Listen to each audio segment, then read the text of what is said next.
Welcome to Think Big with Dan and Qasim. Join hosts Dan Melnick and Qasim Masood as they explore big ideas, limitless possibilities, and engage with visionaries, entrepreneurs, and thought leaders who dare to dream big, get inspired, motivated, and find practical tips for personal growth.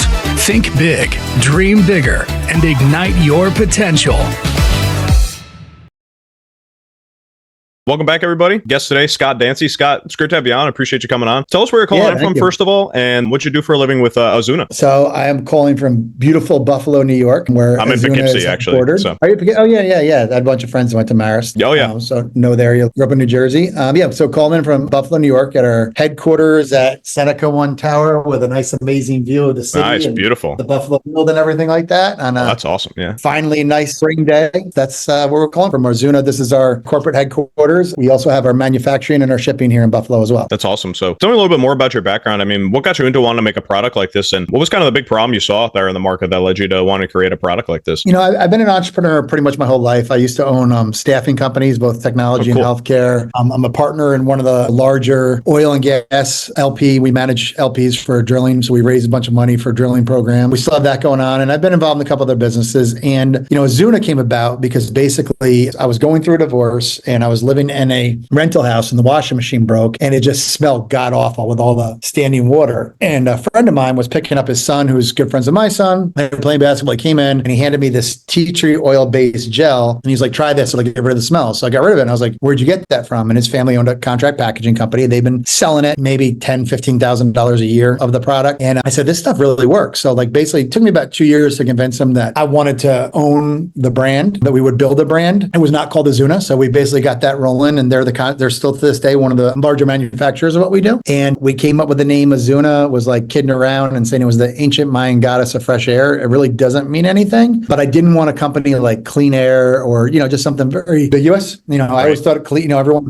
no one thinks of tissue paper, but they call it Kleenex. That's what I wanted it to be for our brand. So we started that in 2019 and now we're, 2024, we are going to do over 25 million in sales this year. We are the official odor eliminator of the Buffalo Bills, Buffalo Sabres, New York Giants, Milwaukee Bucks. It's awesome. Texas A&M University, Ohio State University. We've got a number of like celebrities like Captain Sandy from Below Deck and others that are influencers for us. Danielle Brown, Healthy Girl Kitchen, the top vegan influencer, as well as others. And we've just got an amazing team of people here and it's just been a lot of fun. That's awesome. So what kind of makes this product a little bit different than your traditional like air freshener, like regular type of thing that you'd buy and like comes in a can and just like spray around? Yeah. What's the main difference there? AZUNA's core product is a tea tree oil based gel that basically dissipates and then you refill it. And what happens is it's basically getting rid of the odors at the source, the mold, the mildew, the bacteria. And, we do have different scents, but like, as we tell people, like that scent's going to go away in a little bit. We're not here to just mask the problems. It's a natural product. So we don't have the hormone disruptors or the carcinogens or anything like that in it. So, that's what really gets us to be popular. It's an all natural product. We also have sprays, we have wipes, we have different products coming out. We're going to be doing a laundry additive. And, we're just there to make your home smell like the French Alps. Yeah, no, I love that. And clean air. Yeah, no, that's awesome. And can you tell me a little bit too about what kind of revenue channels do you take to sell this thing? I mean, you're doing a lot of direct to consumer. Are you on Amazon? Do you do a lot of wholesale to I would retailers? Say high 80% of our business is just direct to our store. We use Shopify. We have about 12 to 15% on Amazon and about that on Amazon, but that's growing. And then we just started getting into retail. So we're in a couple different select retailers right now and getting some more. We're about to announce a partnership with a smoke accessory company that basically sells rolling papers, grinders, and things of that nature because our product gets rid of smoke smell. So we have a specific smoke formula. So we should be in a bunch of dispensaries pretty soon through Texas A&M and Ohio State. We got different retailers we're working with there. Wegmans we're in. Then we're some select gift channels. We see that as a big part of our business, but for 2024, it'll probably be 2 to 3%. Oh, that's awesome. So that's obviously where you're looking to experience the most growth going forward. But 80% D2C for a product like this is pretty impressive. Most products like this, I mean, I would assume you're doing almost wholesale. So no, very little wholesale. Some wholesale to some other, like real estate agents and developers. But, we also have a $77 average order value. So we probably have the highest average order value of any air freshener in the history of man, No, seriously. But the reason is people love coming back and it lasts for a long time. And,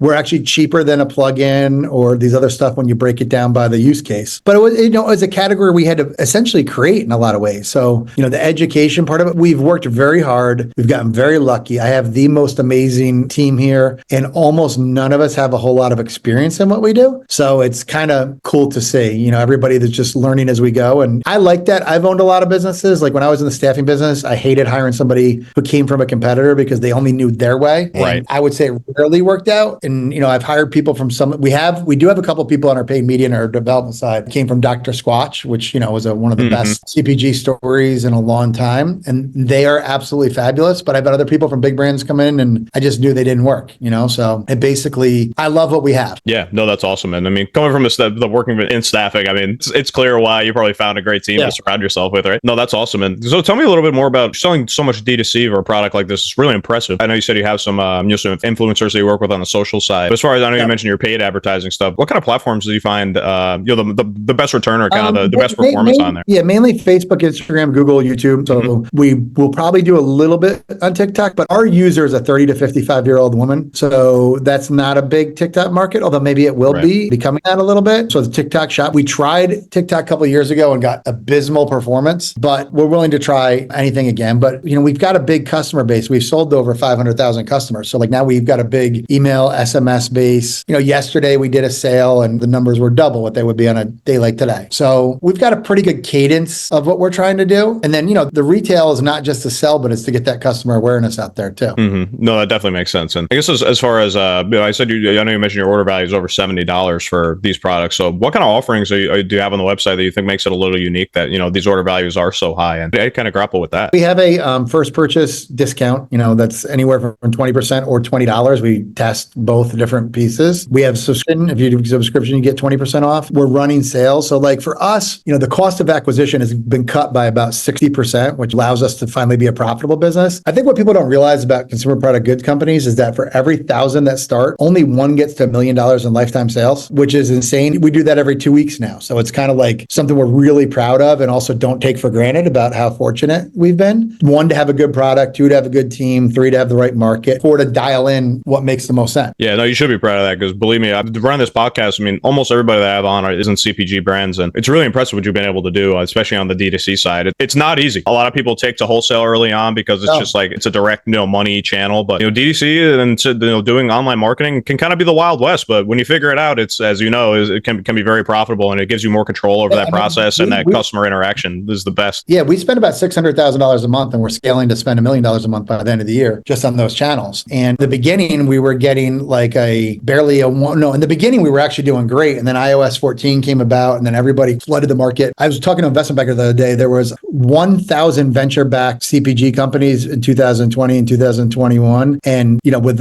like 150 exits. In 2022, there was like 1/20th of that and 0 exits. So like now I feel like we're like the last of the Mohicans, not the last of the Mohicans, but like again, we take a lot of pride in just sometimes it's just about survival. Yeah. And then if you can survive, then from there you got to really figure out, okay, how do I dial this in? How do I make this the most efficient? And we've done so many dumb things. It's not even funny, but we try to learn from those and move forward. Yeah, that's one of the things I hear. I mean, obviously from all these founders that I have on the podcast is, I think one of the most important things that I take away from all these conversations that I have is like, of course, it's like, yeah, like you can overcome your mistakes and it's okay to make mistakes. But I think the even broader message is also like, don't forget about the mistakes either. Like take the time to deliberate on them after the fact as well. Don't just like get over and say, wow, I can't believe I got through that. And then just like shut it out from your mind, because you got to use those things going forward to, deal with problems that come up in the future. You should remember how you dealt with something similar the last time, so you can do it again with a little bit more grace the next time around. So I think that's a really healthy perspective. I think it's important for people to, kind of think that way as they're going through those things. Yeah. Yeah. Success is not built on success. It's built on failure and how you respond to it. So it's not like, believe me, I've had a business go bankrupt and the founder end his life the day of the closing. I've seen some like crazy things that have happened. You begin it. I'm 51 years old. I've started my first business when I was 22. I've seen the days where you're making millions. I've seen the days where you're filling out 17 credit cards to get a cash advance to make payroll, and no one sees that, behind the scenes. Like, I think that, I've had some pretty good successes and some failures. And I think for the first time, kind of mentally prepared for the long haul. We're always getting calls from people be like, oh, you should sell the business now. We do have some investors, and I want to build this business as if we're never going to sell it. I mean, at some point you probably will, I imagine, but it's important for me to build something that is sustainable and not just something that is,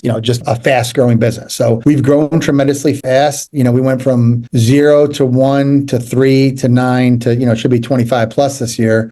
But it's got to be a sustainable business that grows forward. And now, like a year and a half ago, it was just me for the most part, right? So now we've got all these employees, we have an employee incentive and option plan. Like, I want to create millionaires, not just myself. I want to make sure that everybody here that's working their butt off is incentivized to see the bigger picture too.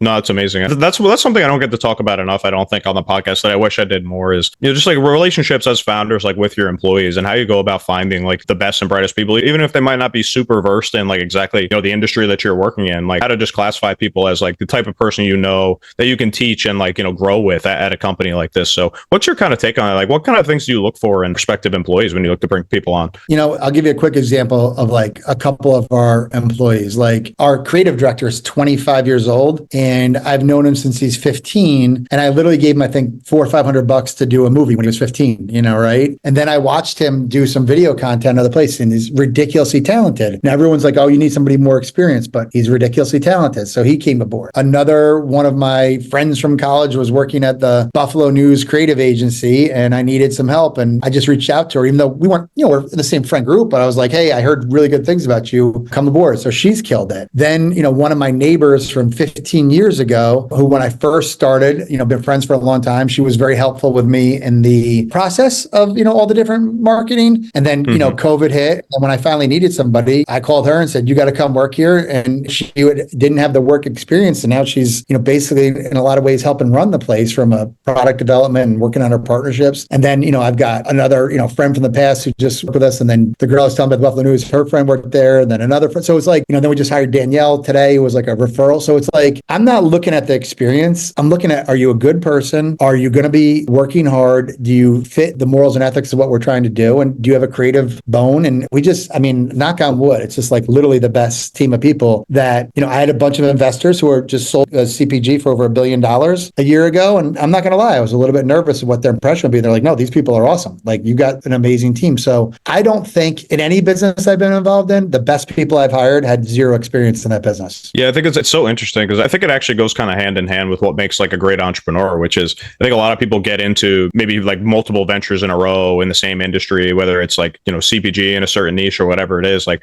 I think going into something with like a bias of knowledge for what from your past could be really dangerous, whether you're an employee or an entrepreneur. So entrepreneurs' biggest mistake is thinking that they are going to hire somebody who's got the experience of what they want and then having them do that job. If you're not the first one in, if you're not the last one to leave, if you don't set the example, and if you just rely on others, because I've done this before. I've done it in almost all my businesses, and you hire somebody saying, oh, this is easy, I can replicate this and blah, blah, blah. It basically ends up hurting you in the long run. So by force, by luck, by not having any money, to hire some of the big people, we've just built this like ridiculous team. Yeah, no, it's amazing. I love that story. And like I said, it's not something I get to talk about enough. So I appreciate your perspective on that. You've obviously have a great team around and it's obviously not the first time you've like gone employee hunting as well. So no, I'm a professional recruiter. Like that was my first job when I was 22 years old. Was basically convincing people to go take a job that they probably didn't want at the time because it was 1995. The economy was hard and, it was different. I worked in, all different types of stuff. So it's just very cool to be in the position now to be able to take a step back and, hire the right people at the right thing. Yeah, no, that's awesome. And one thing I always love to ask everybody that comes on the podcast, if you could go back to the inception of this brand, 2019, if you could give yourself any piece of advice going back to those days, taking everything you've learned from then to now, what do you think that piece of advice would be? If I could take everything back to 2019, everything I learned was new, right? So in 2020, when the brand started getting going, one of the best moves that I made was talking to somebody who was part of the demographic, who now works for us, who is over here. This is Amanda Cummings, Hi. right? Great to meet you. So I think Danielle is over here too. Danielle just started. Hello, Danielle. So basically by doing that, I didn't try and force a square peg in a round hole. We would have conversations for hours on end of like, you got to do it this way. And part of the time I was like, oh, you're driving me crazy. Like you're wrong. But she was right. So when I look back at everything and I look back at what I would have done differently, and then COVID hit and she, went AWOL for 2 years and it screwed up some of my growth, but we're all that, right? You lose touch with people too. But the thing that I would do is opposed to worrying about the skill set of the employee that I'm hiring, you work with and understand who your customer is going to be. And by doing that, it's helped tremendously, right? So now we have all these different product bases and And not just Amanda, but we call them the AZUNA moms, right? We've got 5 moms that have like 30 kids combined or something crazy or something like that, maybe 20, whatever. But they all fit this demographic, perfectly. So now we have a built-in base. Danielle just got hired to run our social media platform. So now she's all excited because she's going to learn from these women, like what the base is and how we're doing it. So if I could give advice to anybody, is focus on what you're doing and worry about the profile that people are going to be later. Because your first thought of the profile is, I'm going to hire this person to do this. And now if you think about it logically, as an owner and as an entrepreneur, why would somebody who's capable of doing what you do come work for you? All you're doing is hiring yourself, right? Mm-hmm. At the same level, every single person that works here, I hope, owns their own CPG at some point, and they come up with an idea and they take everything that they learn. But if I take people that necessarily don't have that experience level, and usually what I find out is that experience level is kind of full of crap, and they didn't really do something, they were just in the right place at the right time. But now I know, like our interviewing process, Amanda, was everybody's way more detailed than it was a little while ago. That's how Danielle got the job. She's great. She's going to be great. But that would be what I would suggest, is really know what you're selling and who you're selling to. It's good advice. And it's like that old like marketing adage, which is like, if you try to market to everybody, you actually market to nobody because you're not messaging anybody if you try to appeal to everybody out there, right? Yeah. So no, it's so true. And it's great advice. That's hard for us. I mean, we've tried everything of advertising. We've been on TV. I've tried to like go after athletes. I've tried to go after, and then finally it was like, all right, I got this demographic is exactly the type of people who are going to buy the product. Sit in our office, tell them what to do. Mm-hmm. They do it amazing. No, that's amazing. I love that. And I just want to give you an opportunity as well, quickly, Scott, before we hop off here, to just plug the website and your social media channels. What's the best way for everybody to stay in touch with you guys? So AZUNA Fresh, AZUNAFRESH.com is our website. You can also find us on Amazon if you just plug in AZUNA. And then our Instagram is also AZUNA Fresh. Our Facebook is AZUNA Fresh. And our TikTok is AZUNA Fresh. And our YouTube is AZUNA Fresh. Awesome. Awesome. And what you will see is, I think, some very cool, interesting content that is, with Danielle coming aboard, you're going to be, more centric to the brand. And that's what I feel like we're in AZUNA like 7.0 right now, because you're always constantly evolving your business. And we've had some new hires recently and some new milestones that we've hit, that I feel like we're in a really good spot to, if we have the same conversation a year from now, we'll be twice as big and a little bit more well-known out there. I love that. Well, thank you so much, Scott. I really appreciate your time again and coming on and sharing your story and some of your perspectives. I think a lot of it's really important. A lot of good advice in here, I think. And just want to wish you guys the best of luck, continued success. Everybody in the room, if you could still hear me. Nice to meet you all. And we look forward to staying in touch with you guys. All right. Thanks, brother. Good talking to you. Take care. Thanks, Scott. You as well, man. Bye. See you later. Thanks, everybody.